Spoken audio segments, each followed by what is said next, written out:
दोस्तों इमेजिन करो कि एप्पल ने अभी अभी अपना एक नया आईफोन लॉन्च किया और उसको खरीदने के लिए लाखों लोगों की भीड़ लगी हुई है, और एक हो आप जिसके पास पैसे नहीं है फोन खरीदने के लिए, लेकिन आप फोन खरीदते हो पर ईएमआई पर। और यहीं से शुरू होता है EMI trap. Equated monthly installment या जिसे तुम ईएमआई कहते हो, जिसका मतलब है कि तुमने कोई प्रोडक्ट खरीदा लेकिन तुम्हें उसके पैसे अब किस्तों में देने हैं, वो भी हर महीने। और वो किस्तें 12 महीनों के लिए भी हो सकती हैं या 24 महीनों के लिए भी।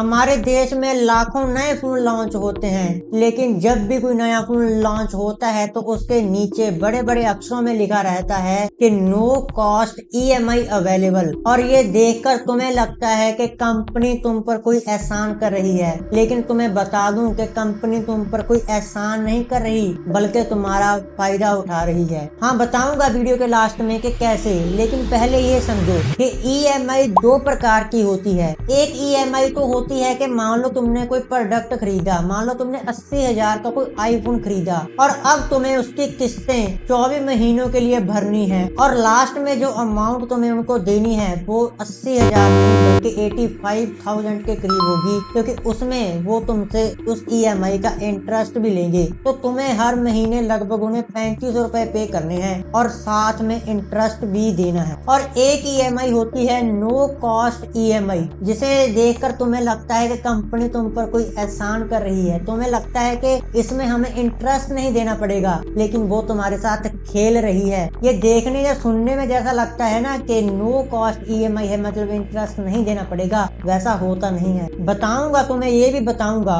अब बात करते हैं कि ईएमआई ट्रैप है या ईएमआई लेनी चाहिए या नहीं लेनी चाहिए। अब मान लो तुमने कोई आईफोन खरीदा 80,000 रुपए का और तुमने उसको ईएमआई पर खरीदा, तो तुम्हें 24 महीनों के लिए 3500 रुपए हर महीने जमा करवाने हैं। तो अब तुम एक सर्कल में बन चुके हो। तुम्हारी सैलरी तो आएगी लेकिन उसमें से 3500 रुपए पहले ही जा चुके होंगे। मतलब कि सैलरी तो आती है लेकिन पहले ही चली जाती है। इतना ही नहीं, तुम्हें और भी बताता हूँ। आज जो फोन तुमने 80,000 रुपए का खरीदा है, कल को उसकी कीमत घटकर 60,000 रुपए के करीब हो जाने वाली है। तुम्हें पता है, लेकिन तुम्हें फिर भी लॉन्चिंग के टाइम ही मोबाइल को खरीदना है। और जिस फोन की कीमत 60,000 रुपए के आसपास आने वाली है, उस फोन के लिए तुम सिर्फ 80,000 रुपए नहीं दे रहे, बल्कि 4 से 5,000 रुपए उसके ऊपर इंटरेस्ट भी दे रहे। और सुनो, आज जिस मोबाइल को तुमने बड़ी खुशी के साथ खरीदा है, अगले 1 साल तक वो फोन तुम्हें पुराना लगने लगेगा और उसके 1 साल बाद तक तो वो आउटडेटेड ही हो जाएगा। और अब फोन तो आउटडेटेड हो चुका है,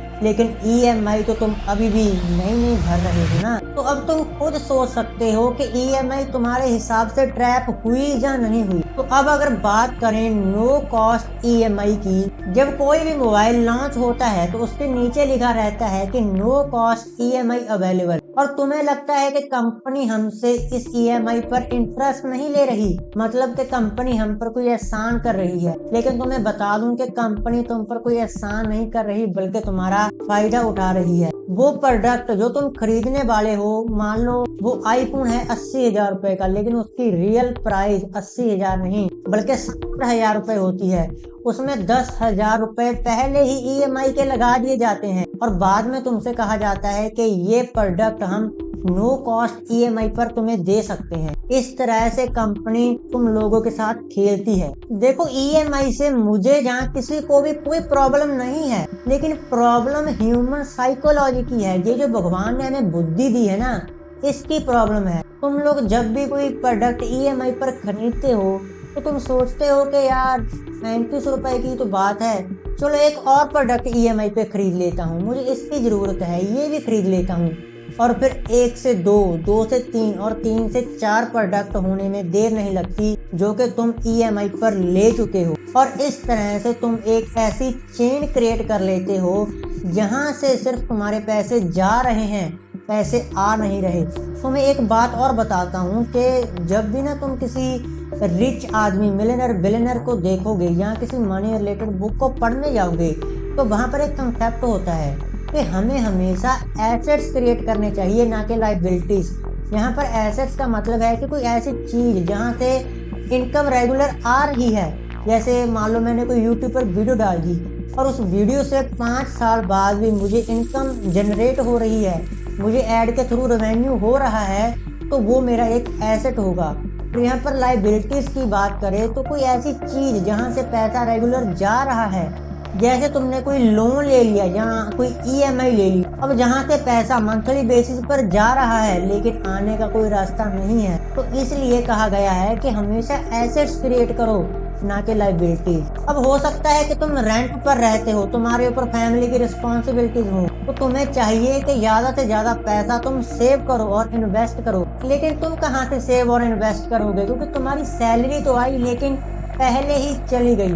तो प्रॉब्लम इस स्टेज पर आती है, भाई ईएमआई लेने के लिए ही बनी है, लेकिन कोई भी प्रोडक्ट तुम अगर ईएमआई पर ले रहे हो तो उस प्रोडक्ट को ईएमआई पर लेने से पहले देखो कि क्या वो प्रोडक्ट तुम्हारी लाइफ में कोई वैल्यू ऐड करेगा, क्या तुम उस प्रोडक्ट को लेने के बाद उससे इनकम जनरेट कर पाओगे। अब मान लो जैसे मैं यूट्यूबर हूँ तो मुझे एक कैमरा चाहिए, वो भी ईएमआई पर। तो अगर मैं उस कैमरे को लेने के बाद अपना यूट्यूब का बिजनेस और ग्रो कर पाऊंगा और रेवेन्यू जनरेट कर पाऊंगा और मैं और पैसा कमा पाऊंगा, तो ऐसे में ईएमआई लेना मेरे लिए एक बेस्ट ऑप्शन हो सकता है। लेकिन वहीं पर अगर मैं कोई बाइक या कोई भी मोबाइल शो ऑफ के लिए ले रहा हूँ तो ये बात बिल्कुल गलत होगी। देखो, लाइफ में हर चीज वैल्यू के लिए नहीं ली जाती। हमारे ड्रीम्स होते हैं और हमें उन्हें पूरा भी करना चाहिए, लेकिन अगर हमारी जेब में पैसा ना हो और उन ड्रीम्स के लिए हमें ईएमआई लेनी पड़े, तो भाई ऐसे प्रोडक्ट्स का या ड्रीम्स का क्या फायदा। इसका मतलब तो यही हुआ कि हम लोग अमीर दिखना चाहते हैं, अमीर बनना नहीं। तो उम्मीद करता हूँ कि मेरी इस वीडियो ने आपकी लाइफ में कोई वैल्यू ऐड की होगी या आपको सही चुनाव करने में मदद की होगी। देखो, मेरा मोटिव इस चैनल के थ्रू तुम लोगों को एजुकेट करना है। जो नॉलेज मेरे पास है या जो कुछ मैं सीखता हूँ वो मैं तुम लोगों के साथ शेयर करता हूँ। तो अगर मेरी वीडियो से कुछ भी सीखने को मिला हो तो चैनल को सब्सक्राइब कर सकते हो, क्योंकि इस चैनल की ग्रोथ मतलब तुम्हारी ग्रोथ।